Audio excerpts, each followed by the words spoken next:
เขาเจ้ากำลังสร้างทุกคนมองแม่ป้าเป็นตึกที่สูงที่สุดในแขวงเวียงจันทน์นี่โอ้เป็นของบริษัทนี่หมดเลยนี่กว้างใหญ่แบบนี้เลยจากนี้ไปนครหลวงเวียงจันทน์ก็70 กิโลเมตรก็คือเป็นเส้นทางปูคอนกรีตไปแล้วนะตอนนี้สบายดีทุกทานนะตอนนี้ประดับดินก็อยู่เขตบริเวณแถวเทศบาลแขวงเวียงจันทน์นะวิดีโอนี้เราจะเดินทางไปที่พลโฮงนะไปเบิงเทศบาลเมืองพลโฮงแล้วก็เดี๋ยวจะไปเลาะเบิงบริเวณแถวเมืองพลโฮงเนาะว่ามีอย่างไม่บอแถวนั้นเป็นอะไรเนาะประดับดินขับรถผ่านไปทางด่วนเนาะขึ้นทางด่วนผ่านพลโฮงไปเห็นมีการสร้างตึกสูงอยู่บริเวณแถวเมืองพลโฮงครับผู้แน่ใจว่าตึกตัวนั้นน่ะอยู่บอนใดอยู่จุดใดเดี๋ยวว่าจะลองขับรถลองไปเบิ่งเนาะว่าอยู่บอนใดอยู่บนสถานีรถไฟลาวจีนมาหรือว่าจังไดสถานีรถไฟลาวจีนพลโฮงประดับดินก็ยังบ่เคยไปจักเทื่อแล้วเดี๋ยววิดีโอนี้เราจะลองรอไปเบิ่งเนาะตอนนี้เราก็อยู่บริเวณตลาดพลหมีเนาะเมืองเวียงคำเทศบาลแขวงเวียงจันทน์นะเดี๋ยวไปตื่มนิดนึงก็จะเป็นของเขตพลโฮงบ่เมืองแถวๆนี้เขาจะอยู่ติดกันเนาะเมืองแก้วอุดมเนาะทางขวามือเฮาเลี้ยวทางขวามือเฮาข้างหน้านี่เนาะเป็นวงเวียนนี่ก็จะไปที่เมืองแก้วอุดมหรือว่าทาราชนะน้อยเดียวนึงก็ฮอดทาราชฮอดเมืองแก้วอุดมแล้วเนาะแถวนี้ก็เป็นเทศบาลของแขวงเวียงจันทน์ก็คือเมืองเวียงคำนั่นที่ได้เว้าไปทางหน้าเฮาก็จะเป็นเมืองพลโฮงเนาะก็เป็น2-3 เมืองที่อยู่ติดกันนี่อยู่ใกล้ๆกันนี่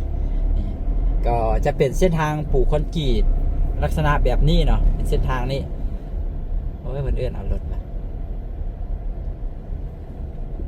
ไม่เห็นรถรถไม่เห็นมาสิไปใส่นะ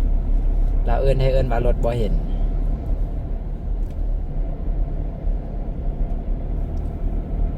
ตอนนี้ประเด็นก็ยังงงอยู่ว่าเป็นอย่างคือมีรถบรรทุกหลายแทนเนาะเส้นทางที่ผ่านไปทางเมืองเวียงคำนี่ไปข้ามขวดอ๋อพอไปเบื้องแล้วอ๋อมันเป็นเส้นทางที่รถบรรทุกลัดออกไปโดยที่ไม่ต้องผ่านเข้าสู่นครหลวงเวียงจันทน์เนาะเขาจะลัดไปนี่แล้วก็ลัดไปแล้วก็ไปออกอยู่แถวเมืองปากงืมนะแถวเมืองปากงืมหลังจากเข้าข้ามขวดเข้าข้ามขวดไม่อย่างก็บนเมืองปากงืมหันไปนะแล้วก็จะมีเส้นทางออกมาบนหันนะอ๋อก็คือลัดออกไปทางนี้เนาะอันนี้ก็เป็นเมืองพลโฮงแล้วนี่เห็นบอกเป็นเมืองพลโฮงแล้วเมืองแถวนี้อยู่ติดกันขนาดเลยหมายถึงว่าเทศบาลเมืองนะอยู่ติดกันเลยเนาะนี่คือขึ้นเลยการจราจรกันอย่างแล้วก็มีรถหลายได้แถวนี้แล้วก็มีบ้านเรือนประชาชนอยู่เรียบไปตามเส้นทางนี้ยาวเลยเนาะ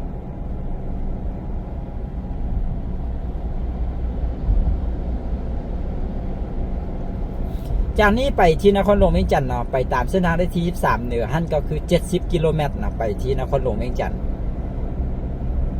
70 กิโลเมตร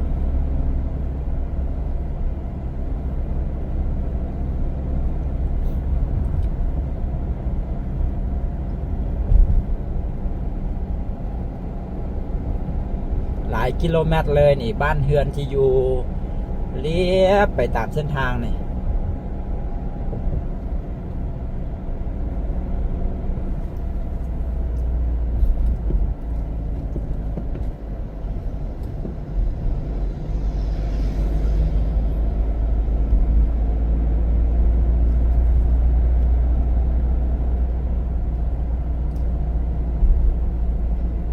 เมืองพลโฮงนะหลายคนรู้จักกันดีพลโฮงเป็นทางผ่านเด้แต่เมื่อก่อนนะบ่มีทางรถไฟจังซี่บ่มีทางด่วนจังซี่ก็ต้องนี่แหละต้องแวะพลโฮงต้องผ่านพลโฮงนี่แหละพลโฮงแขวงเวียงจันทน์นะนี่แถวนี้การค้าการขายก็คึกคืนเลยเนี่ยมีตลาดอยู่นี่พร้อมบ่มีตลาดอยู่นี่นะตลาดอยู่หลายจุดเลยนะประชากรแถวนี้ค่อนข้างจะหลายนะคนค่อนข้างจะอยู่หลาย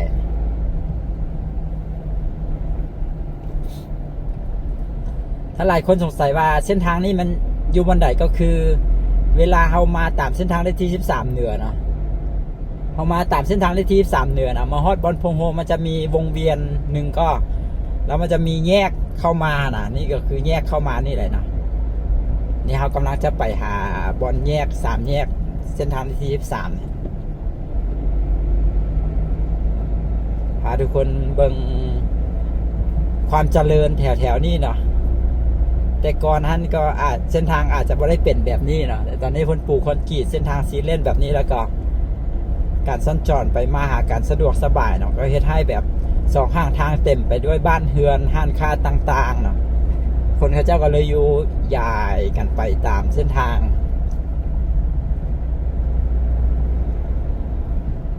มีห้านกาแฟหลายเลยนี่มานี่ก็เห็นห้านกาแฟ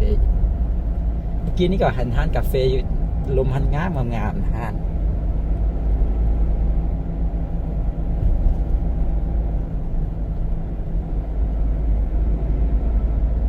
สีฮอดวงเวียนเหรอเด้นี่เดี๋ยวประดินจะลองขับรถไปที่สถานีรถไฟลาวจีนอยู่ที่เมืองพนโฮงนะผมบ่เห็นจักเทือได้สถานีพนโฮงนี่แล้วก็ลองจะขับรถไปลองไปเบิ่งว่ามีการสร้างตึกสูงนะหลายสั้นนะอยู่จุดใดของพนโฮงเดี๋ยวจะลองไปเบิ่งนะค่อยแรงลงไปแล้วตอนนี้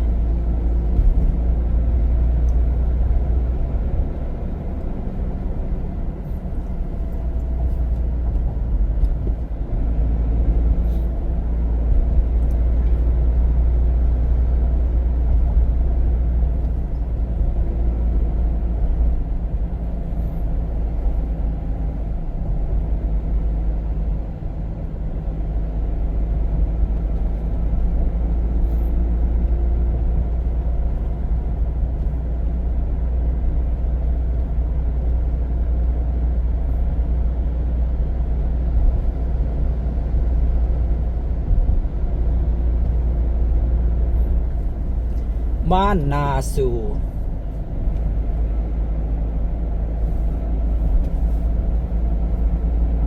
วิดีโอนี้ก็มันต่อมาจากหลายๆวิดีโอก่อนหน้านี้นะวิดีโอก่อนหน้านี้ปาดาลินเบ้าหลายแล้วเกี่ยวกับแขวงเวียงจันทร์เกี่ยวกับเมืองต่างๆในแขวงเวียงจันทร์นะเบ้าหลายจนเมื่อยเนาะมาวิดีโอนี้ก็เลยว่าโอ้โหสิเบ้าอย่างแล้วจริงมันคนละวิดีโอกันเนาะกับวิดีโอก่อนหน้านี้นะเดี๋ยวลองไปเบิ่งกันว่าเมืองพนโฮงนั้นเปลี่ยนแปลงไปได้แต่เพิ่นมีการพัฒนาอย่างแน่นะเกี่ยวกับแขวงเวียงจันทร์ได้เว้าไป2-3วิดีโอก่อนหน้านี้หลายแล้วนะว่าแขวงเวียงจันทร์เป็นแขวงที่น่าสนใจนะเป็นแขวงที่มีการพัฒนาในหลายรูปแบบมีการพัฒนาแบบครบวงจรนะมีทั้งการพัฒนา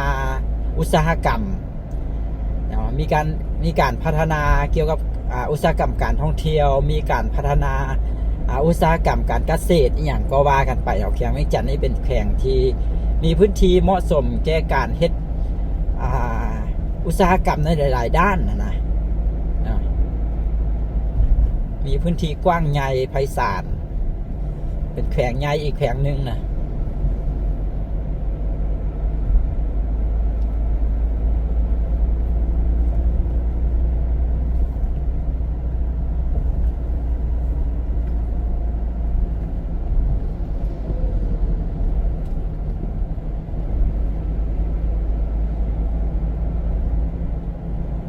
สำหรับพี่น้องคนไทยเนาะที่อาจจะงงบางครั้งบางคราวเนาะเวลาเขาเว้าถึงแขวงเวียงจันทร์กับ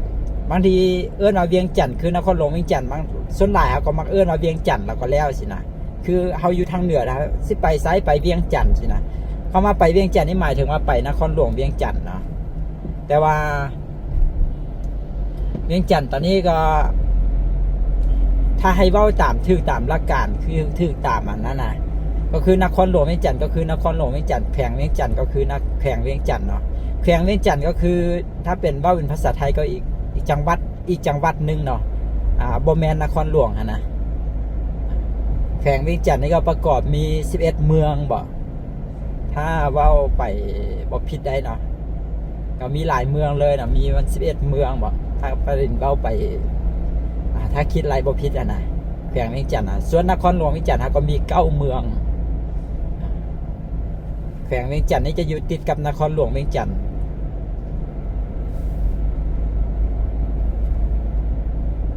เป็นแขวงที่ติดกันกับทางหลวงพระบางเนาะ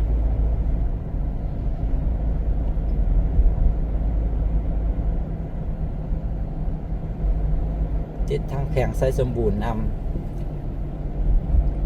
โอ้ไก่เติบนึกว่าจากอันพลหมี่หันมาพลโฮงนึกว่าจะใกล้ๆเนาะขับรถมาก็บอยต่ำวาดได้นี่10 นาทีแล้วป่านนี้ยังมาทันฮอดวงเวียนเลยนี่เป็นบ้านเฮือนแบบนี้ยาวมาแบบนี้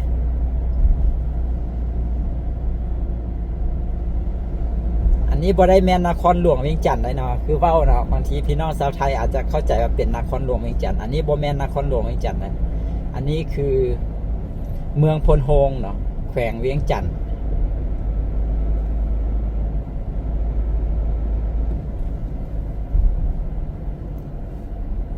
ตัวเมืองพลโฮงก็จะยาวมาทางเส้นทางนี้นำแล้วก็ยาวไปตามเส้นทางหมายเลขที่13นำนะ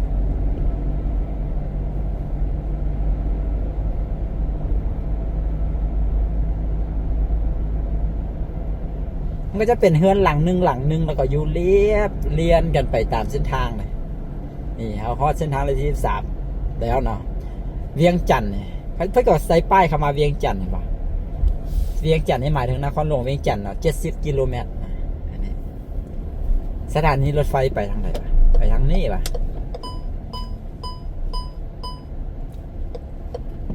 ไปทางนครหลวงเวียงจันทน์นะทางนี้จากนี้ไปนครหลวงเวียงจันทน์ก็70 กิโลเมตรก็คือเป็นเส้นทางปูคอนกรีตไปแล้วนะตอนนี้เป็นเส้นทางปูคอนกรีตไปจนฮอดนครหลวงเวียงจันทน์70 กิโลเมตรสะดวกสบายตอนนี้สะดวกสบาย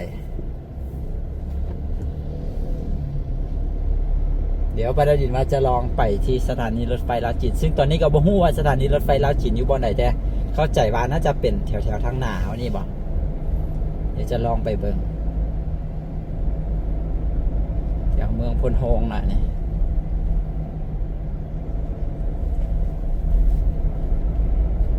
แล้วว่าเป็นจุดขึ้นทางด่วนซื่อๆบ่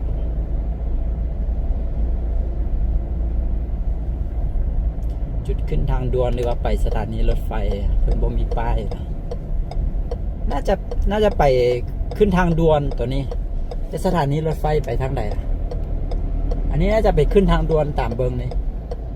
เห็นบ่แม่นแล้วไปขึ้นทางด่วนอันนี้เฮาสิบ่นั่นเดี๋ยวเฮาสิกลับออกมาแต่ว่ากลับรถอยู่บ่นี้ย่านเพิ่นเว้าให้บ่เขาจะไปกลับอยู่บ่นั่นเก็บเงินเพื่อนขี้เหงื่อเต็มซองข้างทางเลยผู้ใดผู้เอามาทิม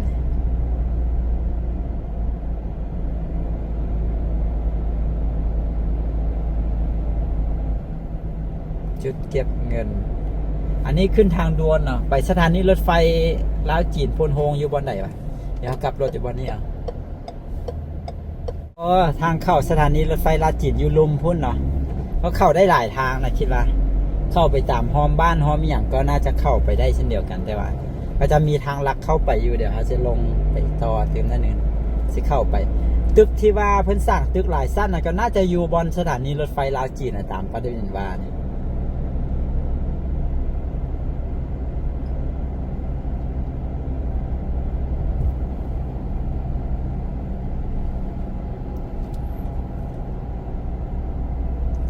วังเวียงนครหลวงเวียงจันทน์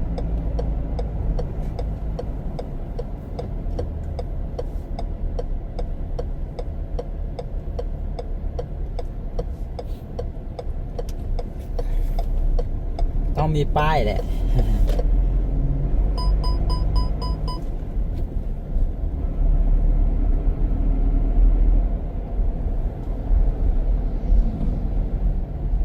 แถวนี้ก็เป็นแถวตัวเมืองพลโฮงทั้งหมดเลยเนี่ย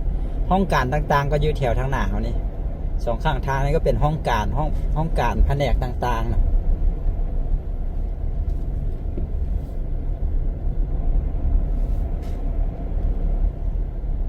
บ้านสีใต้สถานีรถไฟน่าจะทางหน้าเอาเนี่ยเห็นมีป้ายอยู่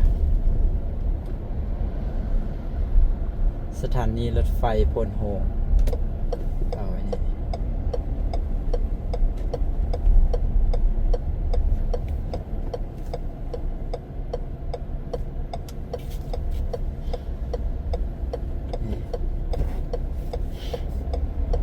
ทางเข้าไปสถานีรถไฟลาวจีนพลโฮงเนาะอ๋อเพิ่นก็ปูคอนกรีตเข้าไปดิดักนี่บ่เคยเข้าไปจักเทื่อ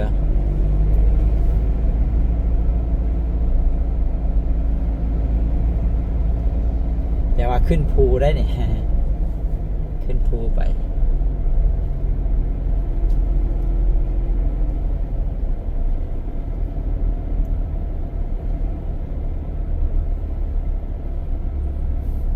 ยังมีรถแบบนี้อยู่ได้เนาะในรถทางซ้ายมือเขานี่รถเขาเจ้าใส่ตางไม้อะนะคือสิเห็นอยู่ในหนัง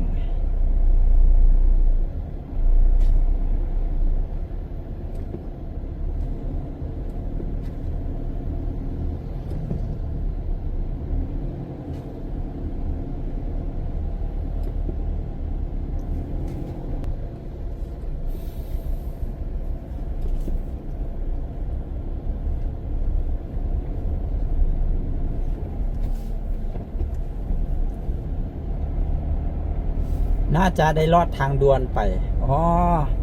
เห็นป่ะ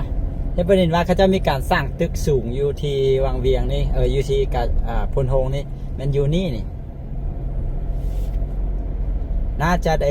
ข้ามทางด่วนหรือว่าลอดทางด่วนไปเนี่ยเพราะว่าทางรถไฟมันจะอยู่เบื้องฟ้าคุณเพิ่นก็ปูคอนกรีตไปอย่างดีนะเส้นทาง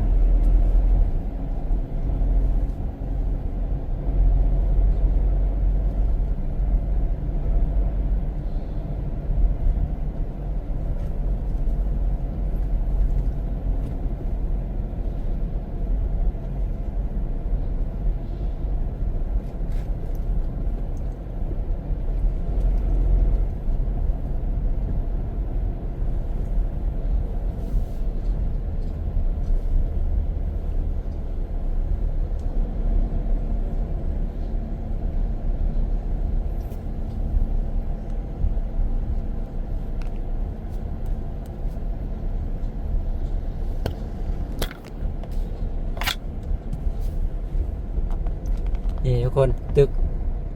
โอ้นี่เป็นตึกที่สูงที่สุดในเวียงจันทน์ในแขวงเวียงจันทน์นะเราก็จะลอดทางด่วนอยู่นี่เป็นตึกที่สูงที่สุดในแขวงเวียงจันทน์นะนี่ตึกสูงตึกหลายสั้นนะลอดทางด่วนนี่ไปอ๋อนี่คือทางด่วนนะทางเทิงอันนี้อันนี้คือตึกที่อันนี้เวลาขับรถผ่านทางด่วนไปแล้วเห็นมีตึกนี่ว่าเป็นโครงการอีหยังสินะสงสัยแต่ตอนนี้เราก็ยังบ่ฮู้ว่าเป็นโครงการอีหยังนะมันไม่ได้เขียนไว้บ่ก็น่าจะเป็นของสถานีรถไฟนี่บ่หรือว่าจังใดอันนี้ก็บ่แน่ใจนะให้เขาไปฮอดสถานีรถไฟบ่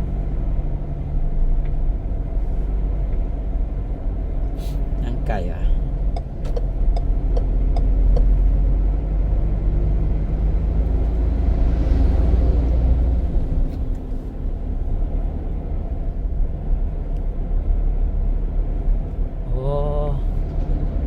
เขาเจ้าซีเฮดเป็น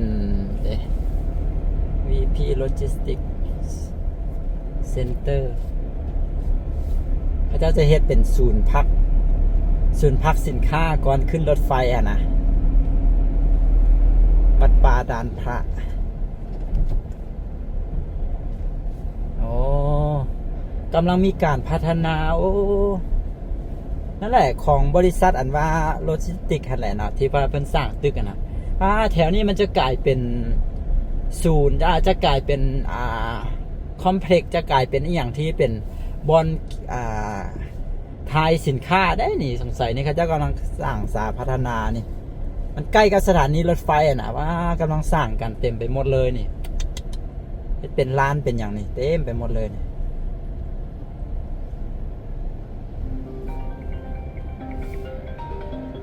นนี้มันไปทางไหนอันนี้เราว่าไปสถานีรถไฟนะไม่ว่าจะไป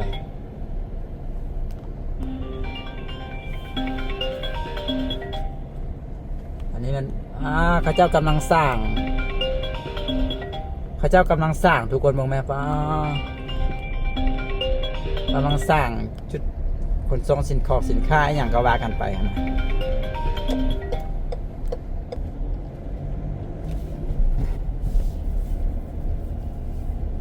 โอ้รู้สึกว่า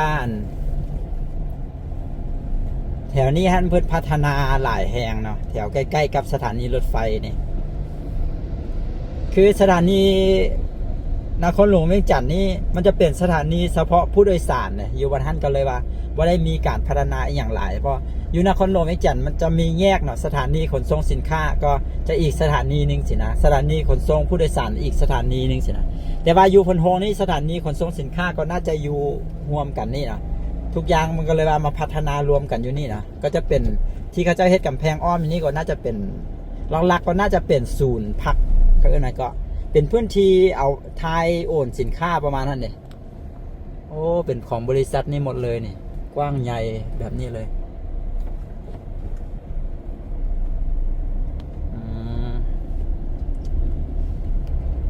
แล้วอันนี้ก็จะลอดสถานีรถประมาณลอดทางรถไฟออกไปก็น่าจะไปส่วนไปให้ไปอย่างของเขาแถวนั้นมีน้ำบอกให้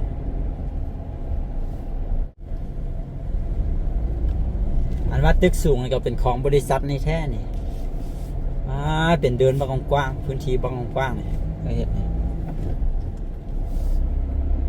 น่าจะเป็นอาคารที่อยู่ของพนักงานนะ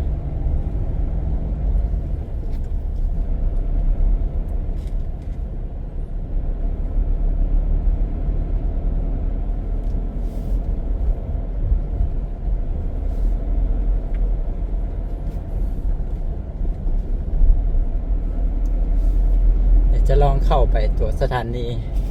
รถไฟเบิ่งก่อนพระเจ้าก็ได้เสียเงินอยู่บ่สถานีน้อยแบบนี้ในการเข้าไปสถานีนะสถานีรถไฟนครหลวงฮาบางอุดมไซอย่างที่ได้เสียเงินนะในการเข้าไป10,000 กีบเดี๋ยวจะลองไปอย่างนี้เบิ่งไปลองเบิ่งอาคารภาษี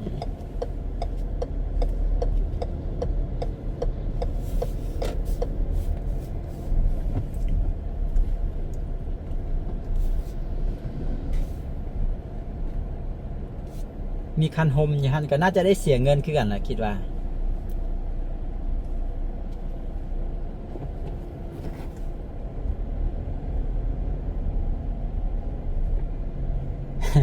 มีคันโฮมได้เสียเงินแท้เนาะได้เสียเงินแท้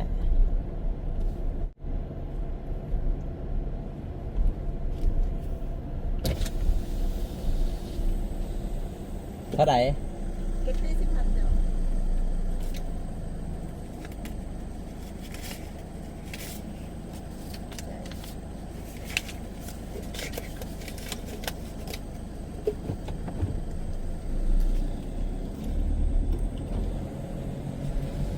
โค้งเข้ามาเพื่อให้เสียเงินซื้อนี่นะ เพื่อยังมาเห็นสถานีรถไฟลาวจีนพนโฮงนะว่าเคยเห็นจักเทือ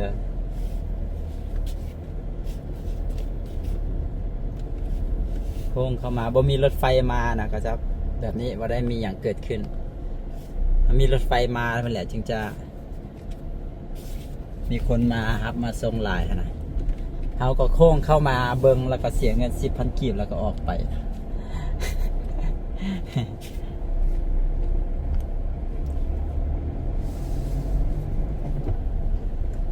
นึกว่าสิบ่เสียเงินนะก็คือบนนี้นะมันเห็นอย่างบ่ได้คือตัวอย่างมาบนนี้เนาะสิกลับรถออกไปนะก็กลับบ่ได้มันต้องได้เข้ามามันต้องได้เข้ามากับรถอยู่ในสถานีแต่เพื่อเข้ามาแล้วต้องเสียเงิน10,000 กีบแล้วก็ขับรถย้อนออกไปนะเพราะว่านี่คือมาวันนี้มันบ่มีสุนามาส่งผู้โดยสารอยู่บนนี้เนาะสุนามาส่งพี่น้องอยู่บนนี้แล้วก็กลับรถออกไปก็ยังดีเนาะบ่ต้องเอารถเข้าไปบ่ต้องเสียเงิน10,000สินะ แต่ปัญหาก็คือมันบ่มีบอลกลับรถบอลนี่นะ รถคันน้อยก็อาจจะซึกแซกกลับได้เนาะแต่ก็ขนาดคนอื่นมาเนี่ยมันก็จะยุ่งยากกับคนอื่นนะจะมาส่งอยู่แถวนี้บ่แถวนี้ก็ฮักบ่มีบอลกลับรถเนาะแล้วก็เนี่ยบ่สามารถกลับได้มันกลับยากอะนะ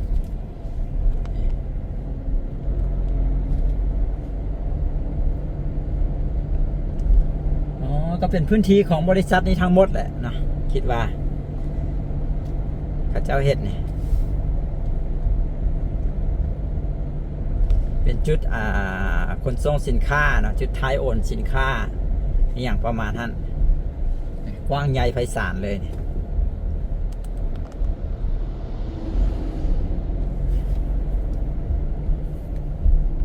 กว้างใหญ่เลยตึกที่สูงๆนี่ก็คงจะเฮ็ดเป็นตึกที่อยู่อาศัยของพนักงานเนาะของพนักงานบริษัทนี้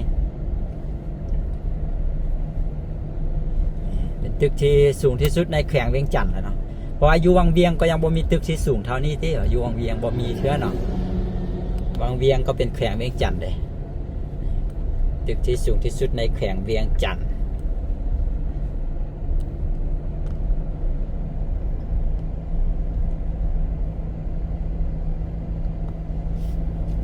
ก็โอเคเนาะทุกคนทั้งหมดนี้ก็คือบรรยากาศแล้วก็การเปลี่ยนแปลงเปลี่ยนไปของเมืองพลโฮงแขวงเวียงจันทน์เนาะเป็นอีกหนึ่งเมืองที่เป็นเมืองทางผ่านแดนนะก็กำลังมีการเจริญในหลายๆรูปแบบของเมืองนี้เอาแขวงเวียงจันทน์ส่วนหลายก็หลายๆเมืองก็มีความเจริญอยู่แล้วเนาะเป็นแขวงที่บางทีได้เว้ามันในหลายวิดีโอเนาะแขวงเวียงจันทน์ก็เป็นแขวงที่ได้เปรียบในหลายๆด้านเนาะด้านทางกายภาพหรือว่าภูมิศาสตร์ของแขวงสินะติดกับนครหลวงเวียงจันทน์แดสิเป็นแขวงที่มีการพัฒนาในหลากหลายรูปแบบนะว่าจะเป็นการท่องเที่ยวนี่วังเวียงก็เป็นเมืองท่องเที่ยวนี่เป็นเมืองเกษตรเป็นเมืองอุตสาหกรรมในหลายๆด้านเนาะก็อยู่ในแขวงนี้แขวงเวียงจันทน์นี่ทงไฮทงนานี่เบิ่งไปสุดหูสุดตานะทงนาอยู่ที่แขวงเวียงจันทน์นี่กว้างใหญ่ไพศาลโอเคเนาะบ่ว่าอย่างยาวแล้วมีอย่างผิดพลาดก็ต้องขอโทษขออภัยเช่นเก่าเช่นเคยเด้อเนาะไว้ไปพบกันวิดีโอต่อไปสำหรับวิดีโอนี้ประเด็นลาไว้แต่เพียงเท่านี้สบายดี